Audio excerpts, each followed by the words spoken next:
Mambo vipi watu wangu wa nguvu? Karibuni tena kwenye Simulizi Popcorn. Leo tuna stori moja ya moto sana, zali la mentali liliogeuka kuwa noma zito. Cheki inavyokwenda.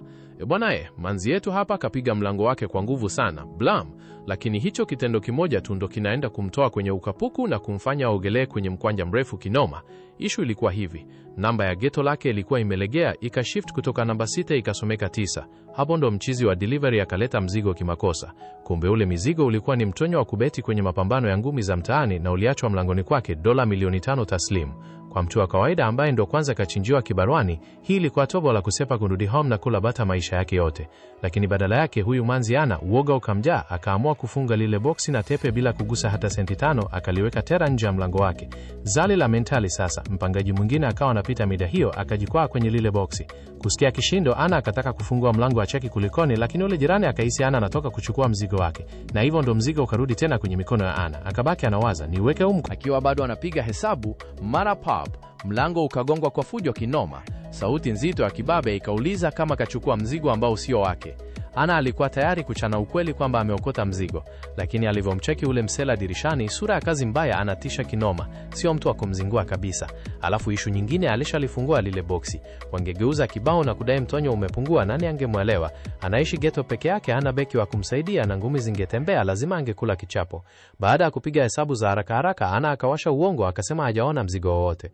Wale machali walivyosepa tu, chapa akahamishia ule mtonyo kwenye begi lake la delivery na kulipiga teke lile boksi tupu uvunguni mwa kitanda. Lakini kabla hajapanga wapi pa kuficha ule mkwanja, mlango ukagongwa tena.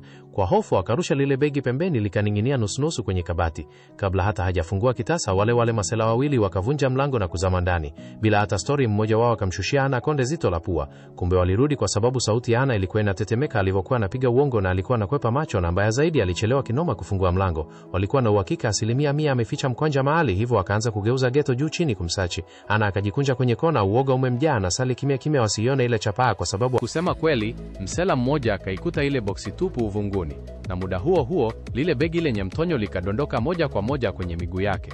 Lakini kabla hajafanya chochote, akamchapa na chombo cha maua kichwani. Msela akala mchanga papo hapo. Kwenye ile purukushani, yule msela wa pili akazama ndani kukuta mshikaji wake kashakufa. Kwa hasira ya kulipa kisasi, akamkaba koo na kukamua kwa nguvu zake zote. Akiwa anapigania pumzi, sekundi chache kabla hajazima, mkono wake ukadondokea kwenye kisu cha kufungulia maboksi. Akiwa nusu kaputi, akamchoma nacho yule msela. Baada ya kuwa salama, ndo akili ikamkaa sawa, ameshakilwa watu wawili mzee. Huyu manzi alikuwa raia mwema tu siku zote. Hivyo wazo lake la kwanza lilikuwa kusepa zake polisi kujisalimisha. Lakini alisubiri masaa mawili na hakuna hata msaada uliofika. Akaona hiki kituo kina wafanyakazi wachache kinoma na naweza kutoboa kwenye hili noma. Akapiga chini ishu ya kujisalimisha, akarudi ghetto. Akaingia mtandaoni kusearch michongo ya kutoroka mji, na kupitia kwa mwanablogu fulani hivi akapata mchongo kamili wa wapi anaweza kuchonga passport fake faster. Kabla ya kusepa, akajaribu kuficha ile miili ya wale machali, lakini kila akiipanga anaona bado inazingua. Mwishowe akamzamisha msela mmoja kwenye kabati na mwingine akamrudisha ndani ya lile boksi. Baada ya hapo akahesabu 50,000 kwa ajili ya kumtumia maza wake kule home, na mkwanja uliobaki akauficha kwenye tenki la maji la chooni kwa muda ili kukaa mkao wa usalama. Wakati huo lile kundi ambalo lilitakiwa kupokea ule mkwanja lilikuwa linamwandama bosi wa Fight Club vibaya sana. Bosi anaapa kuwa shatuma machali wake kupeleka mzigo, lakini upande ule wa pili wanasema hawajaona kitu. Akihisi labda vijana wake wamempiga na kitu kizito, bosi akatuma masela wengine wawili faster, mmoja anaitwa Fati na mwingine Death Kiziu, waende kwenye jengo la akina kufanya intelijensia. Walitakiwa kujua kama mtonyo umepotea au machali wake umemsaliti na kusepa na chapaa. Baada ya yote, mkwanja mrefu kama huo unamfanya mtu yoyote awe na tamaa. Lakini wale machali walipofika kwenye geto la namba 9 halisi hawakukuta mtu. Kwanza Fati akahisi labda wale masela washatoboa mji, mara akaziona pikipiki zao zikiwa zimepakiwa uani. Akamuita yule mshikaji wake Def amsaidie kumsachi. Na unajua nini sasa? Walipofika kwenye mlango wa na ile namba ya geto ikadondoka tena. Hapo ndo akasoma mchezo mzima. Kumbe lile boksi la mkwanja liliingia kwenye geto namba 6 la Hivyo akavunja mlango wake na kuanza kupekua kila kona kutafuta mtonyo. Alikuwa amefunika ile miili na mashuka alipoificha, hivyo Def akapita karibu nayo kabisa bila kushtuka chochote. Walipokuwa anajiandaa kusepa patupu, simu inayofahamika ikaanza kuita. Alikuwa ni bosi anapiga. Kufuata ule mlio wa simu, wakakuta ile miili ya washikaji zao wakiwa wamekufa. Bosi akawapa maagizo kwenye simu kwa wazinzishe varangati, warudishe kila kitu kama kilivyokuwa, wasepe, alafu atajua namna ya kufanya baadaye. Bosi alikuwa na mteja mzito wa kuonana naye muda huo, na huyo mteja alikuwa ni ameenda kuchukua passport yake feki.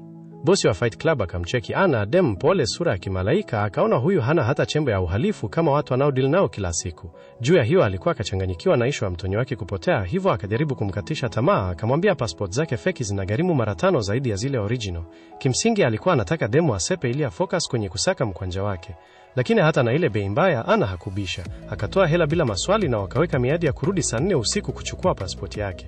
Turudi kule getoni sasa. Mselafati bado alikuwa hajapata ule mtonyo na akaona kama anamwangusha bosi wake. Akaendelea kufukunyua kila kona ya lile geto. Ghafla simu ikaanza kuita tena, ikawashtua kinoma mpaka wakataka kuuana wao kwa wao. Kwa uoga Fati akamwambia Def apokee asikilize kama ni bosi kampigia Ana. Lakini Def alipopokea simu akakumbuka yeye ni kiziwi mzee, hajasikia chochote, hivyo Fati ikabidi apokee mwenyewe. Kumbe alikuwa ni msela mwingine tu muhuni anampigia Ana simu za matusi.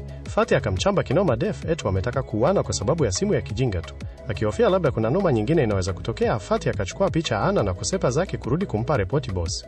Wewe machali wangu na watu wangu wa nguvu, kama umekubali hii ngoma msisahau kufollow, like na kushare kwa marafiki ili channel yetu ikue na tuzidi kupeana madini mengine makali kama haya. Kusupport kwenu ndio kunanipa nguvu na mzuka wa kutengeneza video nyingi zaidi za Simulizi Popcorn. Pamoja sana.